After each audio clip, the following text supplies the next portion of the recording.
인생을 바꿀 준비가 되셨나요? 당신이 내뱉는 말이 곧 당신이다. 하늘이 무너졌을 때 솟아날 구멍을 찾아내는 사람은 솟아날 구멍이 있다고 믿고 찾아 나서는 사람이라고 합니다. 말습관만 바꿔도 내 삶을 원하는 대로 이끌 수 있다고 합니다. 말이 중요하다는 걸 아는 사람은 많습니다. 그러나 어떻게 말해야 하는지 아는 사람은 많지 않지요. 말이 주는 힘과 능력은 우리가 생각하는 것보다 훨씬 더 강력합니다. 우울한 마음이 들고 삶에 복잡한 문제가 있을수록 사용하는 언어를 품격 있게 바꾸어야 합니다. 인생에서 승리를 거머쥔 사람들의 공통점은 바로 긍정적인 언어로 스스로를 무장한다는 것입니다. 잘 살고 싶다면, 성공하고 싶다면 그것이 찾아오기를 기다리지 말고 끌어당겨야 합니다. 그 마법 같은 힘은 우리의 말 속에 숨어 있습니다. 오늘 소개해드릴 책은 일단 잘 될 거라 말해요입니다. 말을 바꾸면 인생이 바뀐다. 첫째, 내는 말하는 대로 믿는다. 우리 삶의 경험을 그대로 나타내는 말을 효과적으로 선택하면 활력을 주는 감정을 불러일으킬 수 있다. 반대로 말을 잘못 선택하면 사람이 순식간에 황폐해진다. 그런데도 대부분의 사람은 자신이 사용할 말을 아무 생각 없이 선택한다. 자신이 가진 가능성의 미궁 속을 생각 없이 몽유병자처럼 떠돌아다니는 셈이다. 현명한 선택으로 말이 얼마나 큰 힘을 발휘하는지 깨달아야 한다. 우리는 말로 뇌를 속일 수 있다. 희망차고 긍정적인 말을 꾸준히 되풀이하면 뇌는 점차 그것을 믿기 시작한다. 말의 변화가 뇌의 잠재력을 이끌어내는 것이다. 이로써 우리는 어렵고 힘든 상황에서도 돌파구를 찾아내고 실현할 수 있다. 생각은 자석이다. 생각에는 주파수가 있다. 당신이 생각할 때 그 생각은 우주로 전송되어 같은 주파수에 있는 비슷한 것들을 자석처럼 끌어당긴다. 전송된 것은 모조리 원점으로 되돌아간다. 그리고 원점이란 바로 당신이다. 말의 힘은 자신 내부의 잠재력을 끌어올릴 수도 있고 외부의 힘을 끌어당길 수도 있다. 요컨대 말의 힘은 자신과 현실을 변화시킨다. 둘째, 말하는 대로 행동이 바뀐다. 부정적인 단어 혹은 문장을 말하면 신체 능력이 떨어지거나 부정적인 행동을 유발하고 긍정적인 단어나 문장을 말하면 신체 능력이 높아지거나 긍정적인 행동을 촉진하게 된다. 이처럼 말의 힘을 통해 우리는 자신의 삶을 통제하고 긍정적인 방향으로 이끌어갈 수 있다. 긍정의 힘의 저자 조엘 오스틴은 말이란 자신에게 하는 예언이라고 했다. 그의 말에 따르면 많은 사람이 나는 안 돼, 난 할 수 없어, 내게 성공 따윈 일어나지 않아 등 부정적인 말을 함으로써 자기 자신을 실패자라고 단정해버린다. 이를 피하기 위해 그는 긍정적인 말을 사용하라고 강조한다. 말은 씨앗과 비슷하다. 입 밖으로 나온 말은 우리의 무의식 속에 심어져 생명력을 얻는다. 그리고 뿌리를 내리고 자라서 그 내용과 똑같은 열매를 맺는다. 우리가 긍정적인 말을 하면 우리 삶은 긍정적인 방향으로 펼쳐진다. 부정적인 말은 부정적인 결과를 낳는다. 패배와 실패를 말하면서 승리의 삶을 살려고 애써봐야 아무 소용없다. 뿌린 그대로 수확할 뿐이다. 셋째, 무기가 되는 말과 흉기가 되는 말. 하버드 의과대학교 수팀의 연구 결과에 따르면 어린 시절 부모나 주변 사람에게 언어폭력을 당한 사람은 뇌의 특정 부위가 위축된 것으로 나타났다. 연구진은 어린 시절 언어폭력을 당한 성인의 뇌에서 좌뇌와 우뇌를 연결해주는 감정과 기억을 담당하는 해마가 정상적으로 발달하지 않은 것을 발견했다. 이렇듯 거칠고 폭력적인 말은 뇌를 망가뜨리는 날카로운 흉기가 된다. 그렇다면 이와 반대로 뇌를 춤추게 하는 말투는 없을까? 사랑해, 늘 최선을 다해줘서 고마워. 내가 늘 옆에서 지켜보면서 응원하는 거 알지? 이처럼 사랑을 담은 말은 듣는 사람의 뇌를 춤추게 한다. 그 이유는 바로 옥시토신이라는 호르몬 때문이다. 옥시토신은 사랑의 호르몬이라고도 불리며 분노와 불안을 감소시켜주고 행복감을 가져다 준다. 또한 옥시토신 분비를 촉진하는 위로와 격려, 칭찬은 대화 지능을 높인다고 한다. 긍정적인 말은 말하는 사람은 물론 듣는 사람까지 모두의 뇌를 춤추게 한다. 넷째, 내가 한 말이 나를 만든다. 혼잣말을 자주 하는 사람들은 자기 행동에 대한 자제력이 더 크게 나타났다. 원하는 목표를 달성할 때까지 혼잣말로 이를 계속 인지하는 것이 계획을 지키는 데 도움을 준다. 특히 자신을 2인칭으로 칭찬하는 것이 더 큰 효과를 보였다. 이는 어린 시절 다른 사람들로부터 지지와 격려를 받았던 긍정적인 기억을 떠올리게 해 확실한 동기부여가 되기 때문이다. 다섯째, 성공을 끌어당기는 10가지 말습관. 나는 긍정적인 사람으로 마음이 병들지 않도록 할 것이며 남을 미워하거나 시기 질투하지 않을 것이다. 이는 윤석금 웅진그룹 회장의 책 나를 돌파하는 힘에 실린 나의 신조 중 일부분이다. 그는 누구보다 긍정을 강조한다. 나의 신조의 다른 부분도 긍정적인 마음가짐으로 가득하다.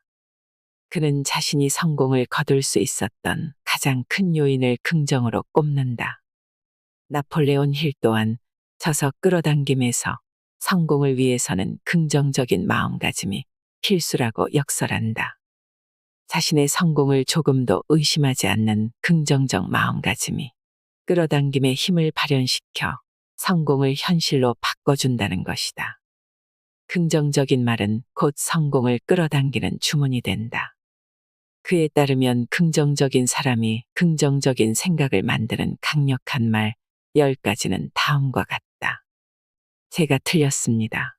미안합니다. 당신은 할 수 있습니다. 당신의 능력을 믿습니다. 당신이 자랑스럽습니다. 감사합니다. 당신이 필요합니다. 당신을 믿습니다. 당신을 존중합니다. 사랑합니다.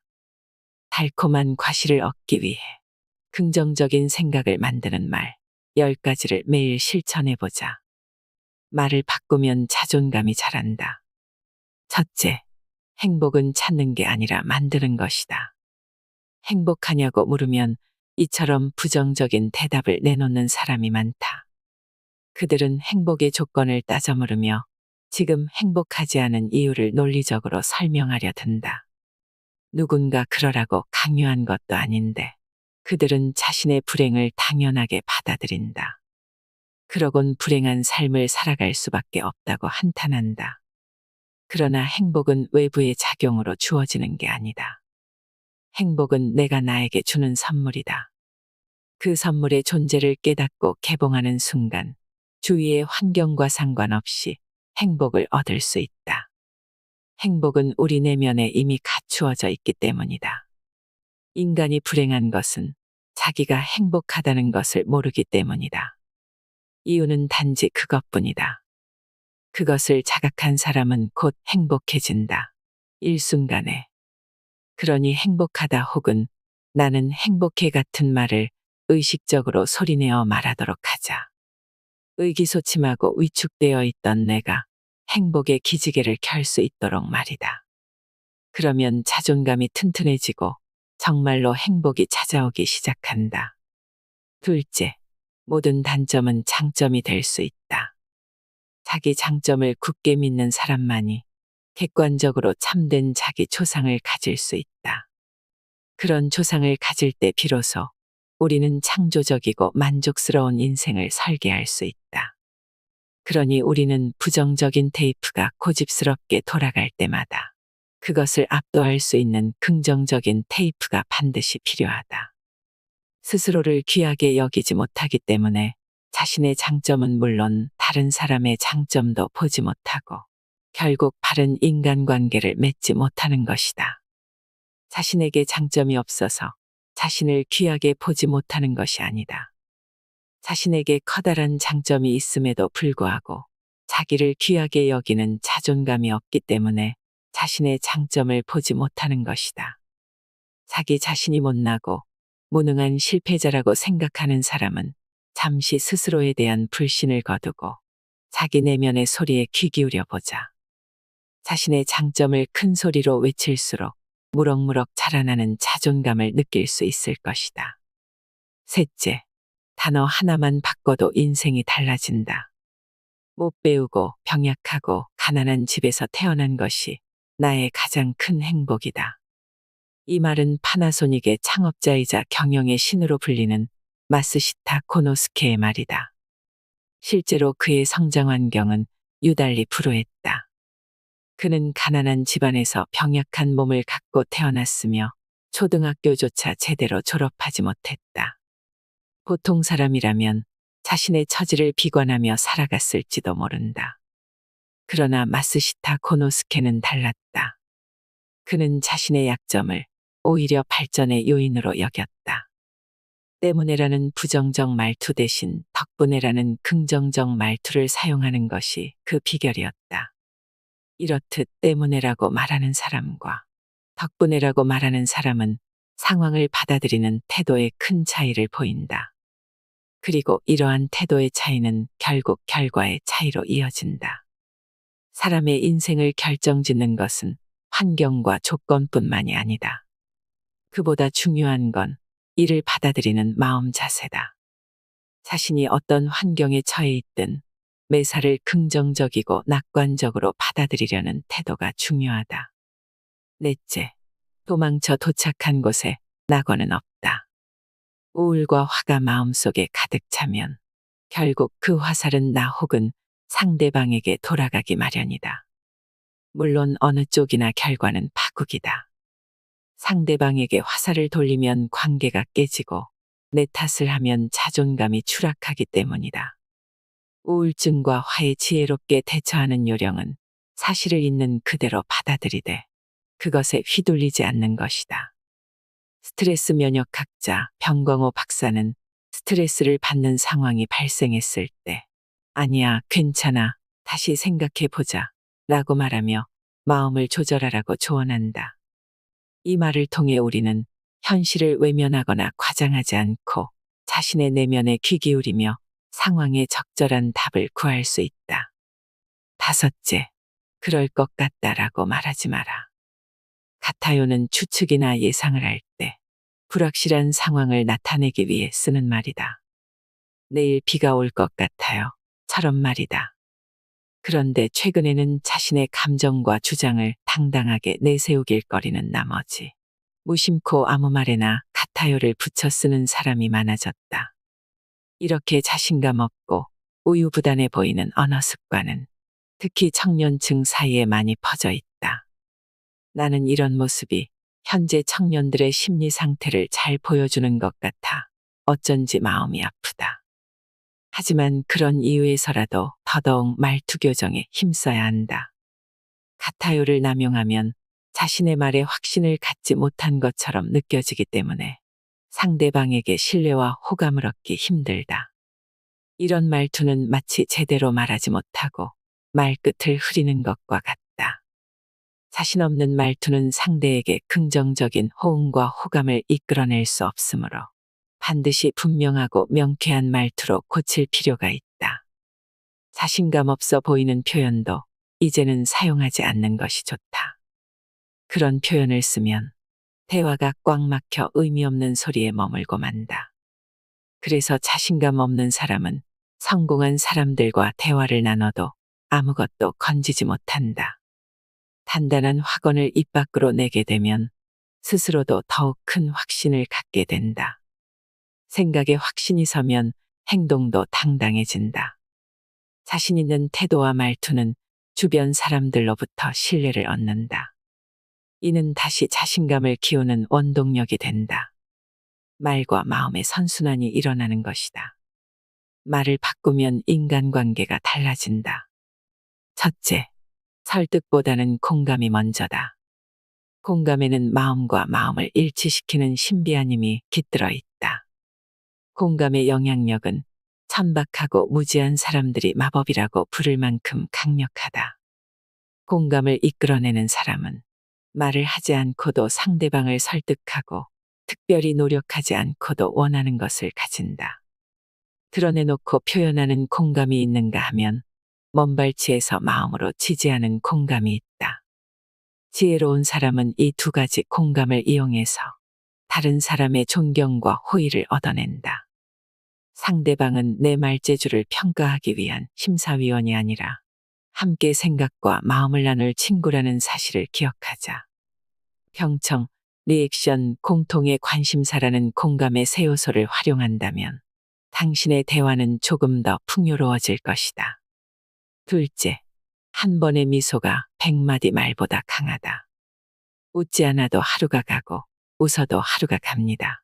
그럼 웃는 게 낫지요. 몇 년이 지나도록 잊혀지지 않는 이 멋진 문장의 주인공은 김영석 연세대 명예교수다. 나는 과거 북 콘서트에서 그를 만난 적 있다. 100세가 넘을 정도로 연로한 학자임에도 마치 어린아이처럼 쾌활하고 건강한 미소로 만인을 대하는 그의 모습에 나는 깊은 감명을 받았다.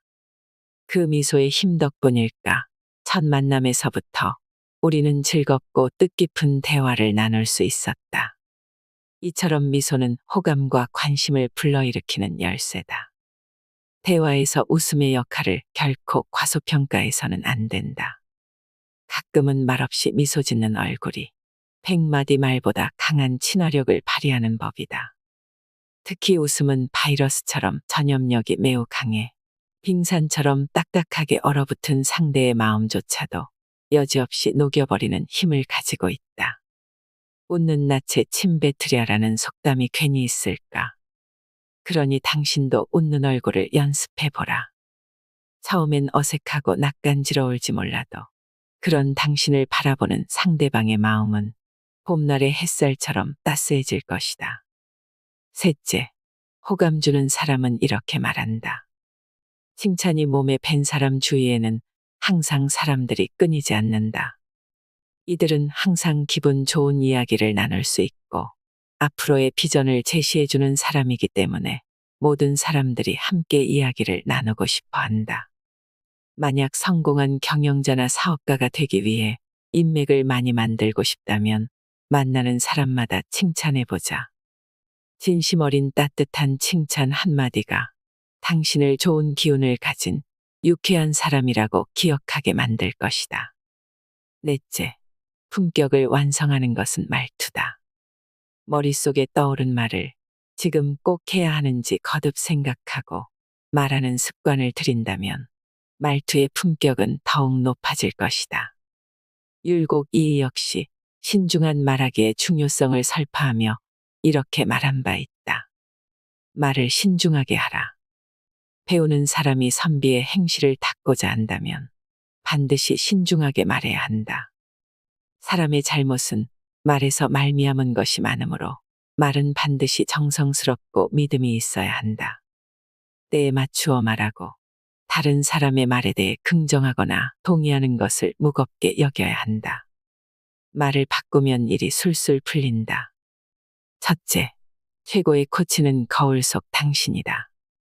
빌 게이츠는 매일 집을 나서기 전 거울 속 자신을 보면서 나는 무엇이든 할 수 있다. 오늘은 왠지 내게 큰 행운이 생길 것 같다. 라는 말을 외쳤다. 이와 비슷하게 스티브 잡스는 매일 아침 세면대 거울을 바라보며 오늘이 인생 마지막 날이라면 오늘 하려던 일을 하고 싶나? 라고 물었다. 이들이 거울을 보며 얻은 것을 한 단어로 요약하면 자기 확신이다. 이들은 그 나라로 자신이 무엇을 해야 하는지, 그리고 자신이 그것을 해낼 수 있는지, 거울 속 자신을 바라보며 스스로 묻고 대답했다. 이를 통해 빌 게이츠와 스티브 잡스는 자신이 하려는 일에 확신과 자신감을 갖고 이를 추진해 나갈 수 있었다. 나는 성공하는 사람이라고 거울을 보면서 웃는 연습을 6개월만 해보라. 그리고 말 잘하는 연습을 6개월 해라. 너는 잘 될 것이다. 너는 성공할 것이다 라고 스스로에게 주문을 걸면 된다.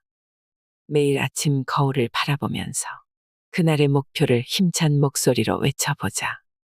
잠들어 있던 당신의 잠재력이 활성화되어 목표한 성과를 달성할 수 있는 힘을 발휘할 것이다. 둘째, 긴장을 에너지로 바꾸는 말 습관. 세계적인 베스트셀러 작가인 브라이언 트레이시를 아는가? 고등학교를 중퇴하고 호텔 주방에서 접시 닦기로 연명하던 그가 어떻게 연매출 3천만 달러의 거부가 될 수 있었을까? 브라이언 트레이시는 그 비결을 바로 마음속 리허설이라 말한다. 실패에 대한 불안과 걱정이 생길 때마다 그것을 이겨내는 자신의 모습을 상상하는 것이다. 이렇게 마음속에서 실패를 체험하고 재무장하는 연습을 거듭할수록 언젠가 마주칠 수밖에 없는 거절과 실패를 빠르게 극복하고 이겨낼 수 있다는 것이다. 그는 습관화된 긍정의 힘을 역설하며 이렇게 말한 바 있다. 자신에게 긍정적으로 이야기하라. 거절과 실패에 대한 두려움이 일어날 때마다 나는 할 수 있다. 나는 할 수 있다 라고 말하라. 실력 향상과 컨디션 관리만큼이나 멘탈이 흔들리지 않게 다잡는 것 역시 성공과 실패를 가르는 결정적인 원인이라는 사실을 꼭 기억하자. 셋째, 해야 한다라고 말하면 하지 못한다. 꼭 그렇게 해야 한다. 그렇지 않으면 안 된다라는 태도가 사람을 지치게 만든다. 삶의 형편을 완성하는 것은 마음의 형편이기 때문이다. 이와 관련해 심리학자 수잔 제퍼스는 저서 도전하라, 한 번도 실패하지 않은 것처럼 해서 놀라운 사실을 전한다. 해야 한다처럼 배수진을 치는 말이 오히려 할 수 없다라는 말만큼이나 사람을 무기력하게 만든다는 것이다. 말을 바꾸면 돈이 풍족해진다. 첫째, 돈그릇을 키우는 말 습관. 지긋지긋한 가난에서 벗어나고 싶어요. 이렇게 벌어서 언제 부자가 될 수 있을까요? 우리는 주변에서 위와 같은 신세한탄을 자주 들을 수 있다. 가끔씩은 우리 마음속에서도 말이다. 그런데 이런 말투를 잘 살펴보면 몇 가지 특징을 발견할 수 있다. 바로 마음의 초점이 풍요가 아닌 결핍에 맞추어져 있다는 것, 그리고 부를 획득할 수 있다는 자신감이 부족하다는 것이다. 바로 이런 사고방식이야말로 부를 손에 넣지 못하는 원인이다. 왕후장상의 씨가 따로 있는 게 아닌 것처럼 부자가 될 운명 역시 태어날 때부터 결정되어 있는 게 아니다. 강렬히 꿈꾸고 노력하는 사람이라면 누구나 부를 거머쥘 수 있다. 그런데도 어떤 사람들은 결핍과 무기력의 말투를 떨쳐내지 못한다. 그런 말투가 자신을 스스로 빈곤의 궁지로 몰아가는데도 말이다. 이러한 말투를 버리지 못하면 가난의 운명에서 벗어날 수 없다. 말이 생각을 결정하고 생각이 운명을 결정하기 때문이다. 그러니 가난의 운명에서 벗어나 부자가 되고 싶다면 결핍과 무기력의 말투를 과감히 버려야 한다. 그리고 말과 생각을 풍요롭게 정돈해야 한다. 셰퍼는 자기 자신을 스스로 빈곤으로 몰아넣는 다음 7가지 습성을 버리라고 강조한다. 왜 부를 이뤄야 하는지 모르는 것. 분명한 목표를 세우지 않는 것. 끝까지 해내려는 절실함이 없는 것. 조금의 불편함도 참아내지 못하는 것. 큰 책임이 따르는 일을 피하는 것. 제 역량을 넘어서는 일에 도전하지 않는 것. 자신의 강점 대신 약점에 집중하는 것. 왜 부를 이뤄야 하는지도 모르고 분명한 목표나 절실함도 없으며 인내심과 책임감 그리고 열정이 부족한 사람은 결코 부자가 될 수 없다. 둘째, 하늘은 스스로 믿는 자를 부자로 만든다. 나는 30살에 백만장자가 될 것이다. 그렇지 않으면 오마하의 가장 높은 빌딩에서 뛰어내릴 것이다. 고작 13살밖에 안 된 어린아이가 당신 앞에서 이렇게 말한다면 어떤 생각이 들까? 호기로운 13살짜리 소녀는 정말로 30살에 백만장자가 되었고 이제는 세계 경제를 주름잡는 큰손 중에 큰손이 되었다. 이 소년의 이름이 바로 그 유명한 워런 버핏이다. 호언장담은 꿈과 목표를 현실로 옮기는 핵심적인 비결 중 하나다. 이는 탄탄한 내공과 확실한 비전을 가진 사람이 내놓는 열망과 자신감의 선언이다. 이로써 워런 버핏은 마음속에 남아있는 의심과 두려움을 몰아내고 스스로에게 동기를 부여하며 잠재력을 끌어올릴 수 있었다. 이를 입증하는 두 세계적인 기업가가 있다. 그중 하나는 손정의 소프트뱅크 회장이다. 그는 대학에 입학하기 직전인 19살에 이미 20대부터 60대까지의 인생 방향과 목표를 설계한 인생 50년 계획을 수립했다. 20년도 채 살지 않은 소년이 50년의 계획을 세운다니 엉뚱하고 터무니없게 느껴질지도 모른다. 그러나 1981년 소프트뱅크를 창업하는 자리에서 그는 단 2명의 직원을 앞에 두고 이렇게 선언했다. 소프트뱅크는 5년 이내에 100억엔, 10년 뒤에는 500억엔, 그리고 언젠가는 1조엔대의 기업이 될 것입니다. 이 말은 그대로 현실이 되었다. 이처럼 손정혜 회장은 자신의 비전에 대해 한치의 의심도 없이 당당했다. 그는 자신을 믿었고 자신의 말을 믿었다. 그렇게 1999년 그는 63억 달러의 재산으로 세계 53위의 대부호가 되었다. 호언장담을 통해 부자가 된 또 다른 주인공은 바로 마윈 알리바바 회장이다. 그는 삼수를 해서 대학에 겨우겨우 진학한 데다 대학 졸업 후에는 입사 시험에 30번도 넘게 낙방하는 등 오랜 실패를 맛봤다. 그러나 마윈은 포기하지 않았다. 그는 항저우의 작은 아파트에서 시작한 알리바바를 중국 인터넷 쇼핑 시장에 거들어 성장시켰다. 중국 1위 온라인 쇼핑몰이 된 소감을 묻는 기자의 질문에 마윈은 이렇게 대답했다. 지난 15년간 알리바바는 중국인이라면 누구나 아는 이름으로 자리 잡았습니다. 하지만 곧 세계가 알리바바의 이름을 기억할 것입니다. 마윈은 자신의 말을 실현시켰다. 2014년 미국 뉴욕 증시에 상장한 알리바바는 역대 최대 규모의 자금을 끌어모으며 전 세계인에게 그 이름을 각인시켰다. 현재 알리바바는 시가총액 2,300억 달러를 돌파하며 신화를 이어가고 있다. 부자가 되길 바라는 사람은 많다. 하지만 어떤 사람은 확신을 갖고 자신의 꿈을 널리 설파하는 반면 어떤 사람은 두려움에 위축되어 감히 입 밖에도 꺼내지 못한다. 이 둘의 차이는 머지않아 어마어마하게 벌어질 것이다. 당당하게 목표를 선언하는 것만으로도 당신의 잠재력은 최대치로 발휘되어 불가능해 보이는 일도 해치울 수 있다. 선택의 여지가 없다. 부자가 되고 싶다면 워런 버핏처럼, 손정희처럼, 마윈처럼 당당히 호언장담하라. 셋째, 부자가 되고 싶다면 부자처럼 말해라. 현재 넉넉하지 않더라도 부자인 것처럼 행동하라. 연기를 잘하면 잠재의식이 그대로 받아들인다. 이미 그것은 연기가 아니라 현실인 것이다. 이처럼 자신의 미래를 구체적으로 그리며 말하고 쓰고 행동하는 순간 우리 뇌는 그것을 현실로 착각한다. 그러면 뇌는 그에 맞추어 스스로를 프로그래밍하고 이내 자신의 잠재력을 발휘하기 시작한다. 당신도 충분히 가능하다. 이미 부자인 것처럼 행동하며 뇌를 속여라. 현재형 미래 일기를 쓰고 열과 성을 다해 낭독하라. 그러면 뇌는 당신의 꿈을 기억할 것이며 그 목표를 이루도록 꾸준히 실천할 의욕을 뿜어낼 것이다. 넷째, 풍족하게 살고 싶다면 좌우명을 만들어라. 성공한 백만장자 기업인에게는 하나같이 멋들어진 좌우명이 있다. 이들은 좌우명이 자신의 삶에 큰 의미가 있다고 말한다. 좌우명이야말로 이들이 역경을 헤쳐나갈 수 있었던 버팀목이자 성장의 결정적인 역할을 한 히든카드라 해도 과언이 아니다.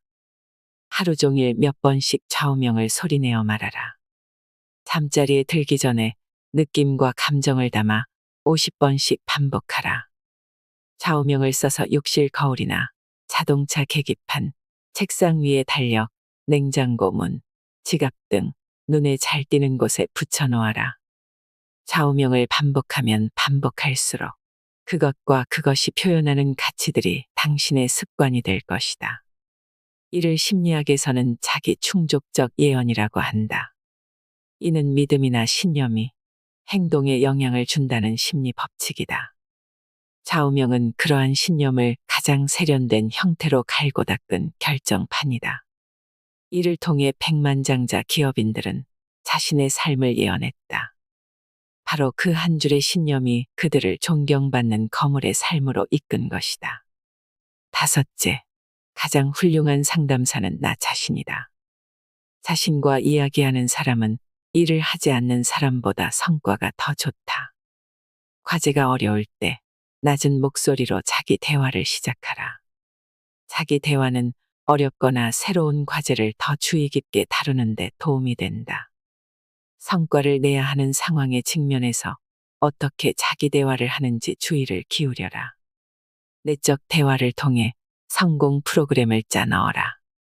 자기 대화는 미궁 같은 문제로부터 빠져나오고 잠재된 역량을 최대한 발휘하기 위해 꼭 필요한 습관이다.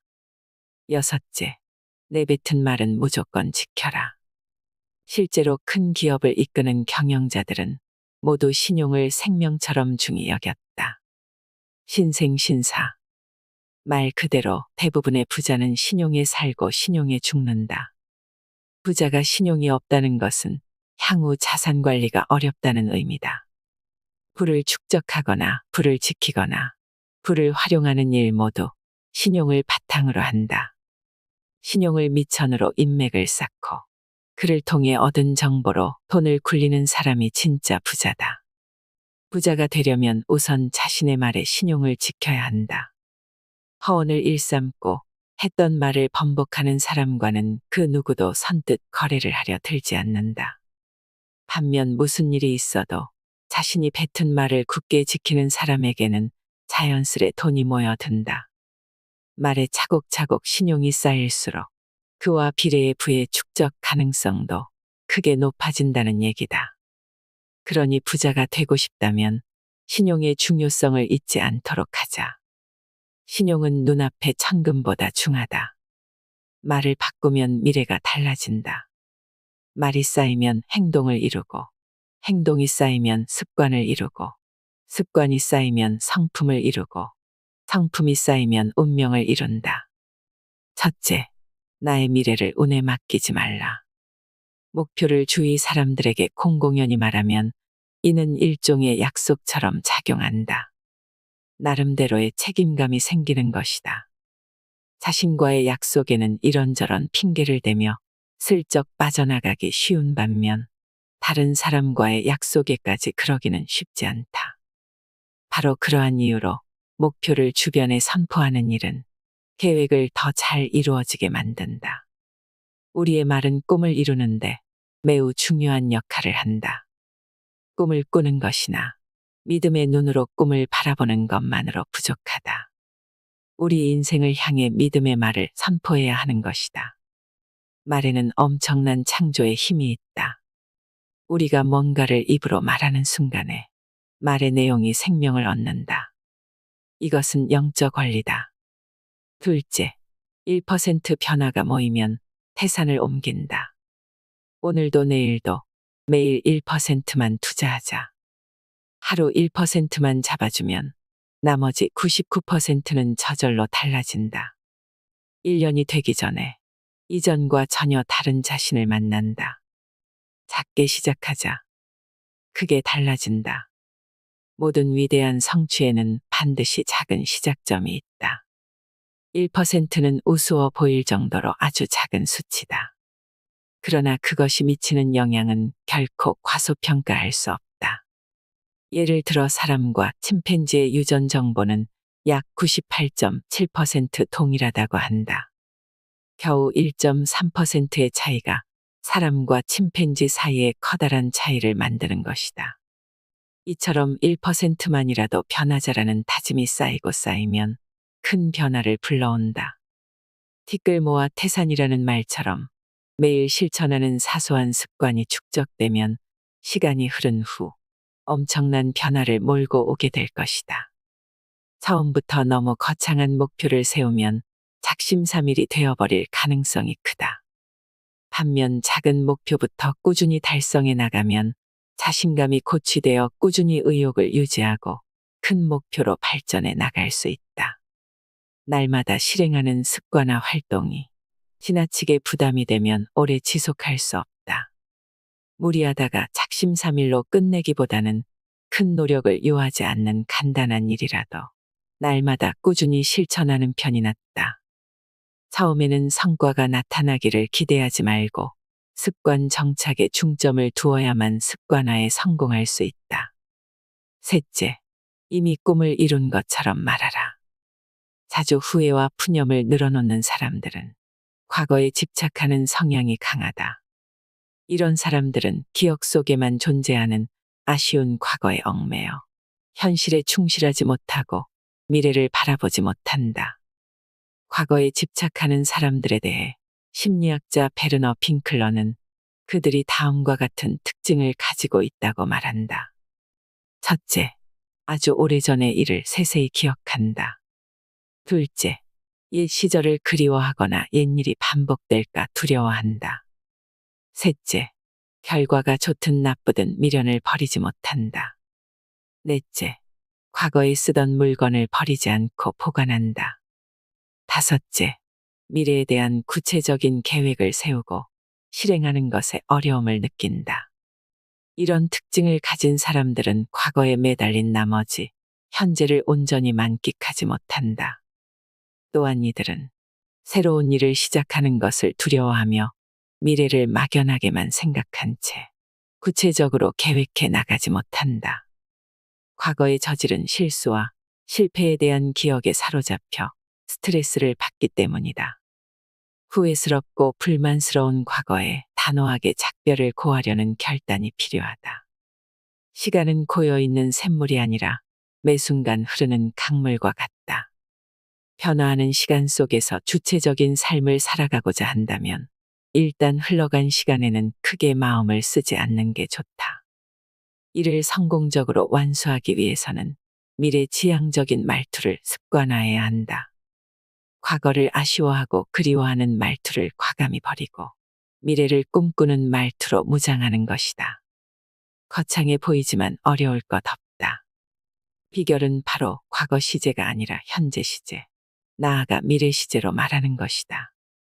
여름까지 다이어트에 성공해서 날씬한 몸매를 가질 거야.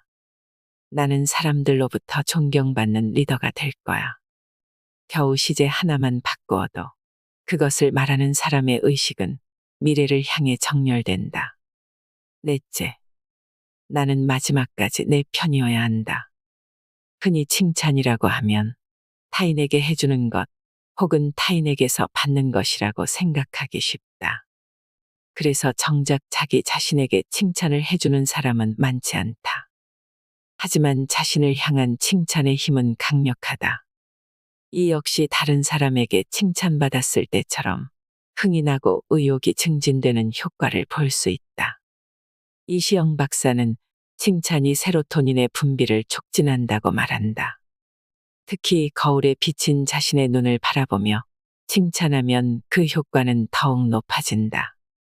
그는 이렇게 덧붙인다. 자신감을 키우고 싶은가? 그렇다면 자주 자기 어깨를 두드리며 칭찬을 해주자. 자기 칭찬은 마음의 건강을 살찌우는 보약이다. 단, 자기 칭찬을 제대로 하려면 연습 또한 필요하다. 자신감을 키우는 방법은 잘못된 겸양도 자만심도 아닌 중용에서 나오기 때문이다. 저자는 말합니다. 자신에게 어떤 말을 들려주느냐에 따라 당신이 바라보는 세상이 달라지고 당신의 행동이 달라진다고 말이죠. 말 속에는 눈앞의 문제를 해결할 힘뿐만 아니라 인생 전체를 바꿔놓을 힘까지 담겨 있는 것입니다. 하늘이 무너졌을 때 솟아날 구멍을 찾아내는 사람은 솟아날 구멍이 있다고 믿고 찾아 나서는 사람이라고 합니다. 인생을 바꿀 준비가 되셨나요? 이상으로 인생의 품격이었습니다. 하루하루 당신의 품격이 더 빛나길 바랍니다.